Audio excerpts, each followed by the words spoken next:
Hello दोस्तों, नमस्कार। स्वागत है आप सभी का आपके अपने channel result with Gautam sir पर। तो कैसे हैं आप सभी लोग? आशा करता हूँ ठीक ठाक होंगे, अच्छे होंगे और अपनी पढ़ाई को लगातार आगे बढ़ा पा रहे होंगे। जैसा कि आप लोगों को पता है, हमारी यूपी स्पेशल की क्लास डेली बेसिस पे होती है और उस यूपी स्पेशल में हम लोग उत्तर प्रदेश इतिहास पढ़ रहे थे टॉपिक, और उसके अंतर्गत हम लोग पढ़ रहे थे मुगल काल। तो मुगल काल में आज हम मुगल काल को धीरे धीरे कहीं ना कहीं समाप्त कर देंगे और मुगल काल के बाद में पढ़ेंगे अवध का जो नवाब हुआ था सुजाउद्दौला और सुजाउद्दीन, उनके बारे में, सबके बारे में। और उसके बाद में हम जो आंदोलन होंगे हमारे, उनके बारे में पढ़ेंगे, आगे चलेंगे। बात मैं कर रहा था कि जो आपका शाहजहां हुआ था, शाहजहां की जो राजगद्दी हुई थी उसको मैंने समाप्त कर दिया था, उसको बता दिया था पिछले वीडियो में, उसको आप लोग देख लेंगे। आज जो है आप लोगों की क्लास एक ही क्लास हो पाएगी क्योंकि थोड़ा सा हमें काम से जाना होगा दूसरी जगह। तो आज आपकी एक क्लास हो पाएगी और यूपी स्पेशल की, और जो आपकी नेक्स्ट क्लास होगी तो शायद कल हो पाएगी। ठीक है, तो मैं आज ही क्लियर कर देना चाहता हूँ कि ये जो क्लास है वो आज आपको मिलेगी। एक क्लास मिलेगी यूपी स्पेशल की और उसके बाद में नेक्स्ट क्लास होगी तो उसमें आप लोगों को कल मिलेगी ज्योग्राफी की और यूपी स्पेशल की कल से। आज मैं बात करने वाला हूँ आपसे औरंगजेब पर। और औरंगजेब की जो सत्ता हुई थी, औरंगजेब की जो सत्ता हुई थी, हम बात करने वाले किस पर? औरंगजेब पर। तो हम बात कर लें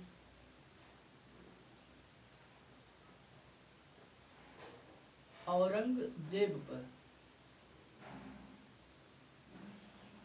जो औरंगजेब है, तो औरंगजेब का शासनकाल कब से कब तक हुआ ये मैंने आपको बता दूं। सबसे पहले जब शाहजहां हुआ करता था, शाहजहां का जो शासनकाल हुआ 1658 तक शाहजहां रहता है। 1658 में औरंगजेब ने शाहजहां को आगरा के किले में कैद कर दिया और उसके बाद में स्वयं शासक बन गया।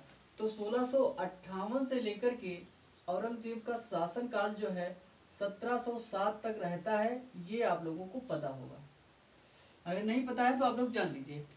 मैं आपसे बात कर रहा था औरंगजेब का शासनकाल। औरंगजेब ने क्या किया, शाहजहां को आगरा के किले में कैद कर दिया। और क्या बोला? आगरा के किले में कैद कर दिया। क्या किया औरंगजेब ने? शासन मतलब शासन में कैसे आया औरंगजेब ने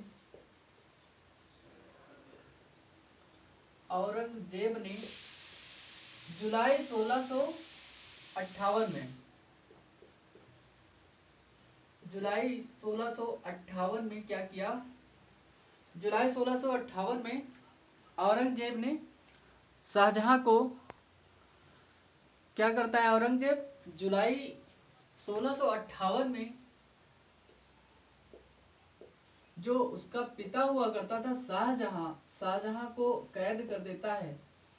और शाहजहां को कहां पे कैद करेगा? आगरा के किले में ही कैद कर देता है।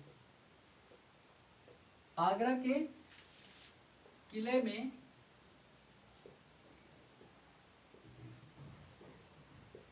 कैद करके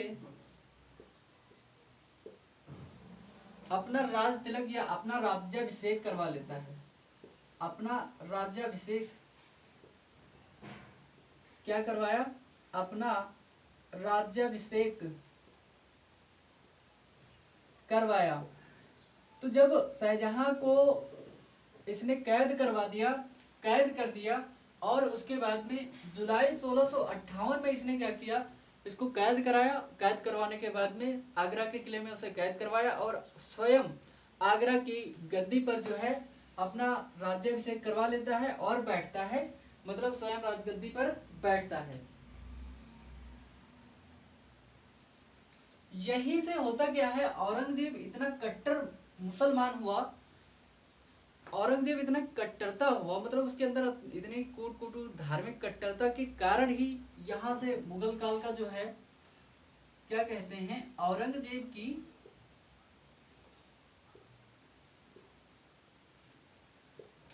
धार्मिक कट्टरता के कारण, वैसे चाहे तो धार्मिक कट्टरता के कारण मतलब मुगल काल का पतन जो है नहीं होता, लेकिन उसकी जो धार्मिक कट्टरता थी उसके कारण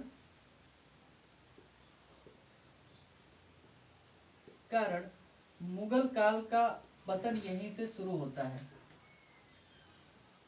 मुगल काल का या मुगल साम्राज्य का, मुगल काल छोड़िए या साम्राज्य लिख लीजिए, आपने अगर लिख लिया है काल तो साम्राज्य काल लिखा रहने दीजिए। मुगल साम्राज्य का पतन जो है शुरू हो गया,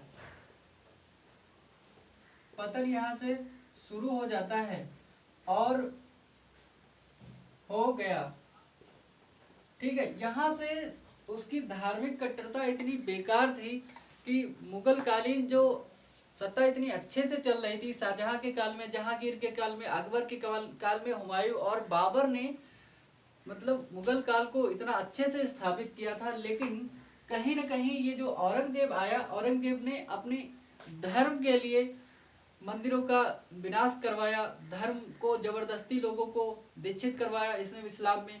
इसलिए क्या हुआ, कहीं न कहीं ये मुगल काल जो है, मुगल साम्राज्य धीरे धीरे क्या हुआ, पतन की ओर बढ़ चला। इसने क्या गलत किया उस पर बात करते हैं। इसने नवरोज समारोह और सूर्य पंचांग क्या किया, औरंगजेब ने नवरोज समारोह आयोजित होता था, नवरोज समारोह आयोजित होता था, सूर्य पंचांग को लागू किया जाता था। किसको, सूर्य पंचांग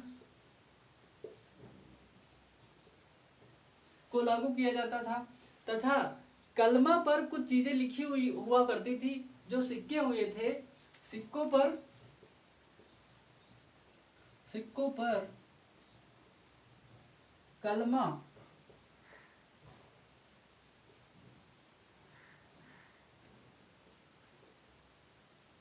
जो सिक्कों पर कलमा को लिखवाया जाता था, मतलब उर्दू भाषा में जो लिखा हुआ करता था, जो कलमा लिखवाया जाता था सिक्कों पर, सॉरी यहाँ पर लिख लीजिए, थोड़ा सा माफ कीजिए, तथा सिक्कों पर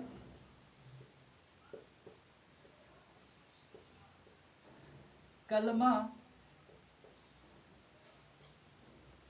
कलमा उर्दू में होता है, कलमा खुदवाने या लिखवाने की प्रथा को समाप्त कर दिया था।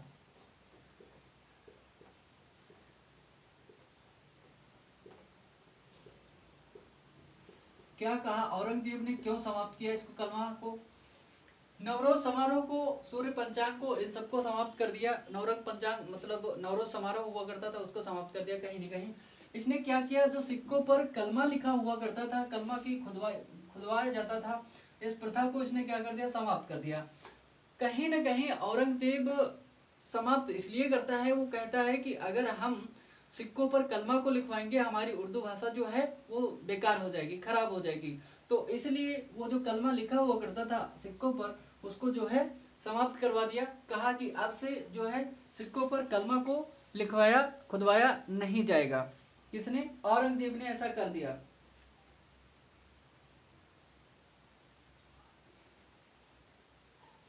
इसने और क्या किया, यहीं पर आ जाएगा ना। इसने, औरंगजेब ने क्या किया, औरंगजेब ने ही पानदारी जो कर हुआ करता था, चुंगी हुआ करता था, उसको समाप्त कर दिया, पानदारी को। और क्या किया,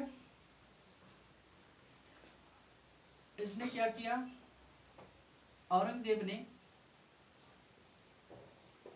इसने पानदारी, जिसको हम नाम देते हैं चुंगी कर, चुंगी, इसको जो है ये समाप्त कर देगा। और आपका हुआ राहदारी, राहदारी का मतलब होता है सड़क कर, सड़क कर को क्या किया इसने, समाप्त किया। तथा जो किसानों पर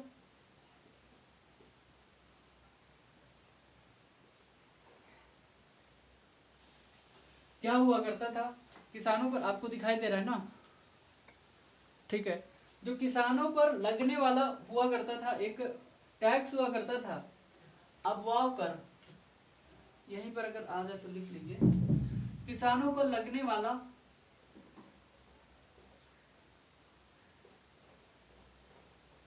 अब वाव कर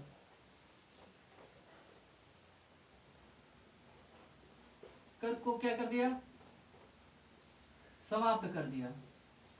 ठीक है, तो इसने क्या किया, इन सबको भी समाप्त कर दिया, इन पर जो है इनकी वसूली पर जो है रोक लगा दी। ठीक है, आपको दिखाई दे रहा ना, तो अब वो आपका, ठीक है, आप इसको लिख लेंगे, यहाँ पर लिखा है किसानों पर लगने वाला अफवाह कर समाप्त कर दिया या उस पर रोक लगा दी, इसकी वसूली पर रोक लगा दी। औरंगजेब ने क्या किया, जुलाई 1658 में शाहजहां को आगरा के किले में कैद कर दिया। कैद करने के बाद में क्या किया, उसको वहां पर कैद करके अपना राज्याभिषेक करवा लिया। जैसे ही उसने अपना राज्याभिषेक करवाया कि इसकी धार्मिक रूप से इतना पहले ये क्या हुआ करता था, दक्षिण भारत में क्या हुआ करता था, ये सूबेदार हुआ करता था दक्षिण भारत का, उससे पहले अपना राज्याभिषेक करवाने से। वहां से ये चला आता है, आने के बाद में जैसे शाहजहां की तबीयत गड़बड़ होती है, इसने क्या किया, समारोह, नवरोज समारोह और सूर्य पंचांग हुआ करता था, और सिक्कों पर कलमा जो लिखवाने की प्रथा सबसे चली आ रही थी, पहले से खुदवाने की प्रथा चली आ रही थी, उस प्रथा को क्या कर दिया, समाप्त कर दिया। फिर इसने क्या किया, पानदारी जो चुंगी कर हुआ करता था टैक्स, राहदारी जो सड़क कर हुआ करता था, और किसानों पर एक टैक्स लिया जाता था अब वाप कर, उसको भी क्या किया, उसकी भी वसूली पर इसने क्या कर दी, रोक लगा दी। इन सब के चलते ही इसने क्या किया, अपनी धार्मिक कट्टरता के कारण औरंगजेब ने और क्या किया, अपनी धार्मिक कट्टरता के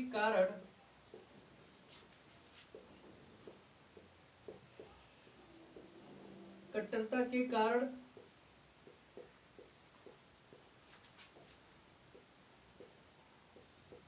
औरंगजेब ने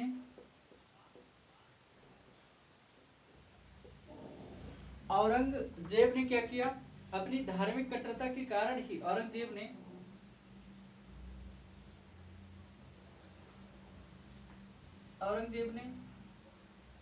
यहाँ पर काशी के विश्वनाथ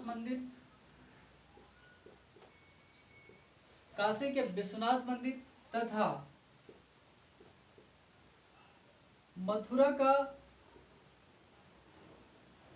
मथुरा का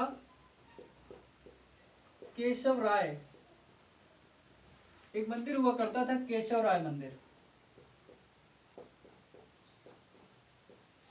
इनको क्या किया, औरंगजेब ने ध्वस्त करवा दिया। ये सब हिंदू मंदिर हुआ करते थे, और औरंगजेब को ये पसंद नहीं आया, उसको रास नहीं आया कि ये भी अच्छे से चले, यहाँ पर भी देवी देवताओं की पूजा हो, और इसीलिए इनको औरंगजेब ने क्या किया, इनको मतलब ध्वस्त करवा दिया। कहीं न कहीं इनकी जो छवि हुआ करती थी उसको बिगाड़ने का कार्य किसने किया, औरंगजेब ने किया। इसने क्या किया, तीर्थ यात्रा कर जो हुआ करता था, तीर्थ यात्रा कर को पुनः लागू कर दिया। क्या किया, तीर्थ यात्रा कर को पुनः लागू कर दिया औरंगजेब ने, और लागू कर सती प्रथा को समाप्त कर दिया। सती प्रथा को समाप्त कर दिया। इसलिए कहीं न कहीं हिंदुओं में क्या ये सती प्रथा चला करती थी, और हिंदू समाज जो ब्राह्मणवाद था, जो कहीं न कहीं उसको, ये ब्राह्मणों को मतलब हिंदू समाज में क्या हुआ करता था, सती प्रथा का चलन था, और सती प्रथा को भी समाप्त कर दिया उसने। सती प्रथा को जब समाप्त कर दिया, कहीं न कहीं ये सही कार्य है, अच्छा कार्य है, लेकिन उसने जब समाप्त कर दिया तो हिंदुओं को कहीं न कहीं क्या हुआ, ठेस पहुंची, उनके धर्म पर उसने ऐसा किया। फिर होता क्या है, अंततः औरंगजेब की मृत्यु हो जाती है। औरंगजेब की मृत्यु कब होती है? 1707 में इसकी जो है मृत्यु हो जाती है। 1707 में हो गई। जब औरंगजेब की मृत्यु हो गई तो उसके बाद में जैसे ही औरंगजेब की मृत्यु होती है, मुगल काल का जो है पतन बिखर जाता है। एक तरह से मुगल काल जो है, मुगल साम्राज्य जो होता है वो बिखर जाता है एक तरह से। इसकी मृत्यु के साथ ही, इसकी मृत्यु के साथ ही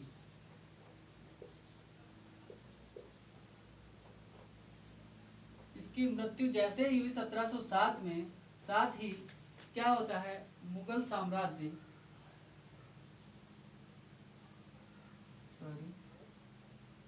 क्या होता है, मुगल जो साम्राज्य हुआ करता था, मुगल साम्राज्य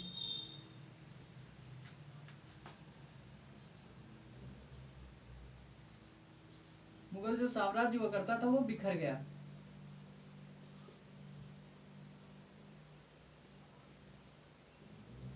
जैसे ही औरंगजेब की मृत्यु हो गई 1707 में, और मुगल काल का धीरे धीरे क्या हो गया, मुगल काल एक अचानक से मतलब बिखर गया। क्योंकि जब जैसे ही वो इसकी धार्मिक कट्टरता ही ऐसी थी कि इसने क्या किया, काशी के विश्वनाथ मंदिर को और मथुरा के केशव राय मंदिर को जो है नष्ट करा दिया। और इसने क्या किया, जो पूर्व के राजाओं ने, मुगल शासकों ने क्या किया था, यात्रा कर को मतलब समाप्त कर दिया था, इसने क्या किया, फिर से लागू कर दिया। और सती प्रथा का जब इसने मतलब अंत कर दिया या समाप्ति कर दी, तो हिंदुओं को कहीं न कहीं ठेस पहुंची। और धीरे धीरे औरंगजेब की आगे चल करके 1707 में मृत्यु हो जाती है। और इसी के साथ में मुगल काल जो है अपना जो उसका जो धाक बनी हुई थी, कहीं न कहीं मुगल काल की सत्ता जब थी, वो जिस हिसाब से थी उस हिसाब से नहीं रही। और धीरे धीरे वो बिल्कुल मतलब अचानक से जैसे उसकी मृत्यु हुई, बिखर गया। अब होता क्या है, यहाँ पर कुछ शासक हुए, औरंगजेब के बाद के जो शासक आए, औरंगजेब के बाद मुगल सम्राट, कौन कौन मुगल सम्राट आते हैं औरंगजेब के बाद में? जैसे ही औरंगजेब की मृत्यु हो जाती है 1707 में, तो होता क्या है, यहाँ पर जब आपका जो मुगल शासक आता है, पहले नंबर पर आता है आपका बहादुर शाह। नाम है इसका बहादुर शाह। तो बहादुर शाह जो आपका आता है 1707 में ही, मुगल शासक जो आपका औरंगजेब ही है, उसकी मृत्यु के बाद में 1707 से लेकर के 1712 तक ये रहता है। इसके समय में एक इसका जो मंत्री हुआ करता था, उसके द्वारा ये मतलब शासक बना हुआ था। उसके बाद में जो दूसरा शासक है यहाँ पर, ये आता है आपका जहांदार शाह। बहादुर शाह के बाद में आता है आपका जहांदार शाह। और जहांदार शाह 1712 से लेकर के आपका 1712 में बनता है, और 1713 में इसकी जो सत्ता होती है समाप्त हो जाती है। 1713 में सत्ता इसलिए समाप्त हो जाती है क्योंकि सैयद बंधु जो आते हैं, सैयद बंधुओं ने इसको हटा करके, पदस्थ कर करके इसकी हत्या कर दी। और उसके बाद में जो आपका फर्रुख सियर होता है, उसको जो है शासक बना देते हैं, मुगल शासक बना देते हैं। फर्रुख सियर की जो टाइम पीरियड हुआ करता था, ये बनता है आपका फर्रुख सियर। तो अगला जो शासक बना, यहाँ पर जो सम्राट बना, तो 1713 में बनता है आपका फर्रुख सियर। और 1713 से लेकर के 1719 तक फर्रुख सियर रहता है। 1719 में होता क्या है, 1719 में फर्रुख सियर ने क्या किया, ये अपने ही जो उसके जो सैयद बंधु हुआ करते थे, जिन्होंने किंग मेकर की भूमिका निभाई मुगल साम्राज्य में, इन लोगों को मारने की जो प्लानिंग कर देता है फर्रुख सियर। जैसे इसने मारने की प्लानिंग शुरू की, तो उन लोगों ने क्या किया, इसी को गला दबा करके मार डाला। हुआ क्या, अगला जो शासक बनता है आपका मोहम्मद शाह बनता है। ठीक है, अगला शासक आपका बना मोहम्मद शाह। इसको रंगीला के नाम से भी जाना जाता है, मोहम्मद शाह रंगीला। इसका जो टाइम पीरियड है, इसको मतलब ये जो बना हुआ था, शासक बना हुआ था, तो इसको भी किंग मेकर की भूमिका निभाने वाले सैयद बंधुओं ने ही बनाया था। इसको बनाया था 1719 में। तब ये नाबालिग हुआ करता था, ज्यादा मतलब उम्र नहीं थी, ये युवा हुआ करता था। इसने 1748 तक शासन किया। ठीक है, इसके पीछे, सबके पीछे ईस्वी है।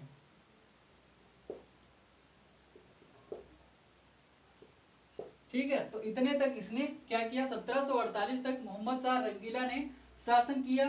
फिर उसके बाद में आपका आ जाता है अहमद शाह। अहमद शाह का जो शासन काल है, अहमद शाह, अहमद शाह का जो टाइम पीरियड हुआ करता था, ये हुआ करता था इसके 1748 में बना हुआ था शासक अहमद शाह। 1748 में बना था और 1754 तक ये रहता है। कब तक, 1754 तक रहता है अहमद शाह। और अहमद शाह के समय, सॉरी, अहमद शाह के बाद में 1754 में आ जाता है आपका 6 नंबर पर आलमगीर, जिसका नाम क्या है, आलमगीर द्वितीय। आलमगीर सेकंड आ जाता है। इसने क्या किया, 1754 में राजगद्दी पर बैठा और 1754 से लेकर के 1759 ईस्वी तक ये जो है राजगद्दी को, मुगल काल को मतलब संभालता है या राजगद्दी पर बैठता है। अगला जो आपका शासक हुआ आलमगीर द्वितीय के बाद में आता है आपका शाह आलम द्वितीय। शाह आलम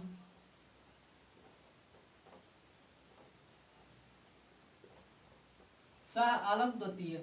शाह आलम द्वितीय जैसे ही 1759 में क्या हुआ, शासक बनता है। 1759 से लेकर के 1806 तक शाह आलम द्वितीय जो है शासक रहता है या मुगल सम्राट रहता है।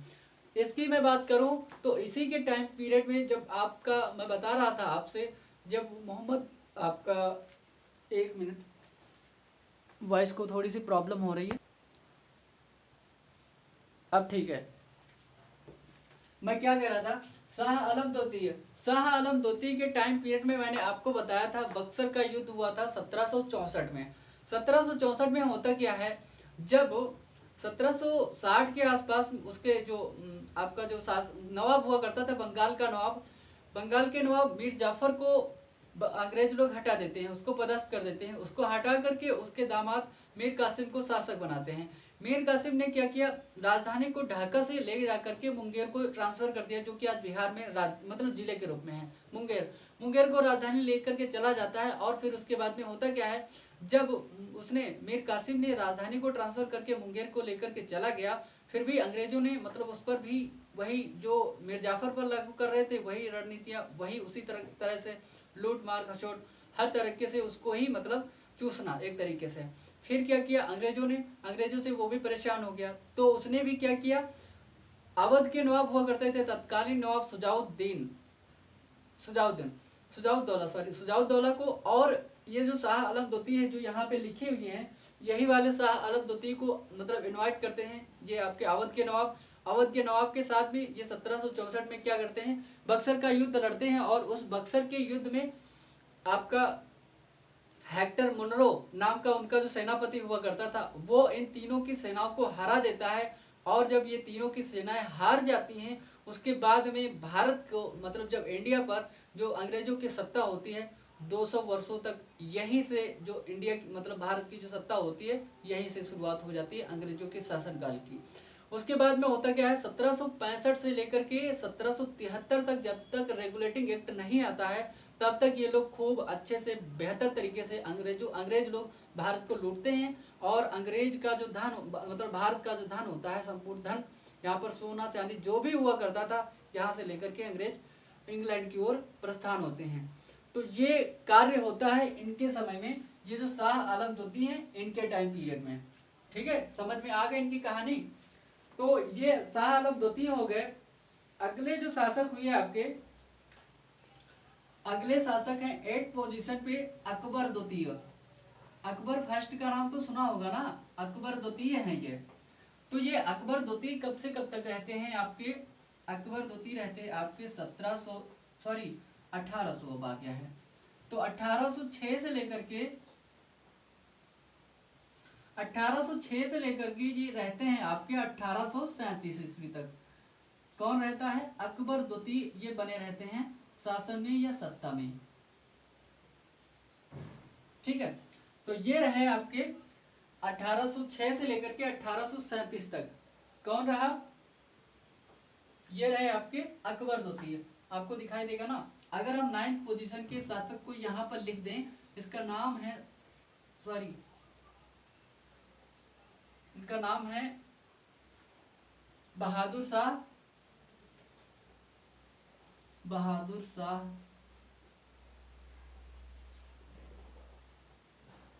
इनको द्वितीय भी कहा करते हैं और इनको जफर भी कहा जाता है, बहादुर शाह जफर। इनकी भी कहानी हम आपको थोड़ी सी समझा दें। इन्होंने क्या किया, जब 1837 ईस्वी में अपने 1837 ईस्वी में जब ये आए, 1837 ईस्वी में 1837 ईस्वी से लेकर के 1857 की जब क्रांति होती है तब तक ये रहते हैं। जैसे ही मतलब मेरठ की जो बटालियन हुई इनके वहां तक पहुंची मेरठ तक, तो इनकी जो मेरठ वाली बटालियन हुआ करती थी 1857 में, 10 मई 1857 को जैसे इनके वहां पर बटालियन पहुंचती है तो ये बूढ़े हो चुके थे, 82 साल के थे। बहादुर शाह जो जफर हुआ करते थे, इनको मुगल सम्राट घोषित कर दिया जाता है। मुगल सम्राट घोषित करके 1857 का विद्रोह वहां से किया जाता है, लेकिन कहीं ना कहीं वो सफल नहीं हो पाया, दबा दिया जाता है। और 1857 की क्रांति भारत के इतिहास में बहुत प्रसिद्ध है। उसके बाद में धीरे धीरे कहीं ना कहीं बहुत सी क्रांतियां हुई, आंदोलन हुए, महात्मा गांधी का योगदान हुआ। इस चीज को हम सब लोग आगे पढ़ेंगे इतिहास में। मुगल काल यहाँ पर समाप्त होता है, कहाँ पर, 1857 की क्रांति तक ये जिंदा रहे थे। फिर उसके बाद में इनको रंगून भेज दिया जाता है और यहीं पर इनकी जो है मृत्यु हो जाती है। रंगून कहाँ पर था, म्यांमार में, तो इनको म्यांमार भेज दिया जाता है और उनकी वहीं पर मृत्यु हो जाती है। तो कहीं ना कहीं अब जो आपका मुगल काल हुआ करता था, मुगल काल में औरंगजेब आया, औरंगजेब के बाद में धीरे धीरे उसकी जो मुगल काल की सत्ता हुआ करती थी उसका पतन हो जाता है।